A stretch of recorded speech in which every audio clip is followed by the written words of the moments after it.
Hey, what's up, everybody? So, welcome to Tales from the Trash Can. This is going to be our first episode, and I wanted to start off with one of my favorite directors. Now, like the poster for Red State indicates, this isn't your standard Kevin Smith experience, but I'm all on board. And that said, I'm hoping we'll get more horror from him in the future. He did do a few others, namely, I would say the one Tusk counts as a horror, definitely. Yoga Hoosers is more of a comedy to me, but it, I think, still counts as a horror. But either way, I digress. He's one of my favorite directors, and he's got a great knack for good dialogue, and this film's no different. So first, let's jump into the plot and the story of the movie, and I'm going to try and keep spoilers to the bare minimum. You can check below if you want to skip past this segment, but Red State starts off showing similarities to a certain real church that at the time was popular for protesting and litigation, but quickly spirals down into an even darker place as the cult abducts teenagers and is quickly revealed to be behind hate crime murders that have been happening recently in the city next door.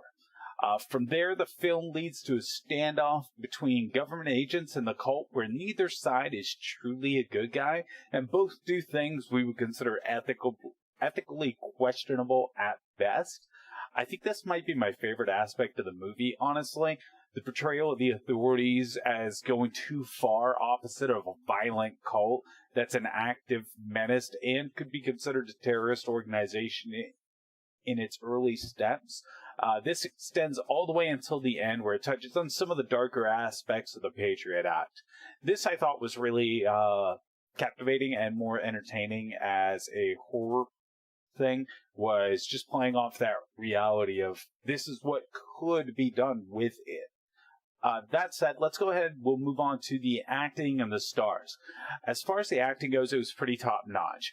Above all, I have to say that John Goodman was an absolute stud in this film. While Smith's writing set him up with the dialogue to carry one-sided phone conversations in multiple segments, Goodman's performance was a masterclass. A lot of the film was actually carried by Goodman's phone performances and monologues, which isn't a shot at Kevin Smith, but rather a nod for Goodman's exceptional work. As for the effects, that's the juicy part to me. As a big fan of Savini, I've always liked well-done effects, and this film had some pretty well-done effects, but it doesn't really dip into the gore too much. It's pretty minimalist in terms of gore, which I think can be a good thing. Gore shouldn't be necessary to create a horror movie. That said, there is one pretty gnarly eye gunshot that happens in the movie, but outside of that, there's not a ton of gore. I mean, people die, yes, but it's pretty tame for a horror movie.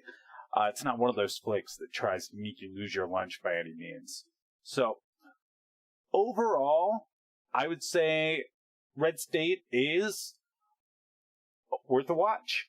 If you're into real-world scenarios that could plausibly happen, albeit it's not likely that they would, for your horror needs, then this is a definite winner. It's not my favorite in the category, but it's a solid contribution to the genre, and I'm going to go ahead and rate it 3.5 skulls of 5.